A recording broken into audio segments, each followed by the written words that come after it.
स्थगित का उर्दू पर्यायवाची पूछा था, कल इसकी चर्चा हो रही थी। तो स्थगित का उर्दू पर्यायवाची है मुलतवी, वो मुझे कल याद नहीं आ रहा था। मुलतवी, मुलतवी पोस्टपोन्ड, स्थगित।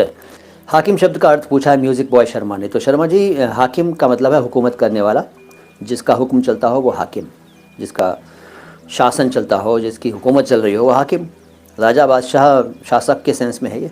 वजूद का मतलब अस्तित्व होता है, अस्तित्व, एग्जिस्टेंस। वजूद, वजूद नहीं होता, वजूद होता है। कुर्बत का मीनिंग क्या है गुरुजी? कुर्बत नहीं, कुर्बत होता है। कुर्बत क्यू से शुरू होगा, हिंदी में क के नीचे नुक्ता लगेगा, उर्दू में क़ाफ अक्षर से शुरू होगा। क़ाफ, काफ नहीं, क़ाफ, क़ाफ, क़ाफ।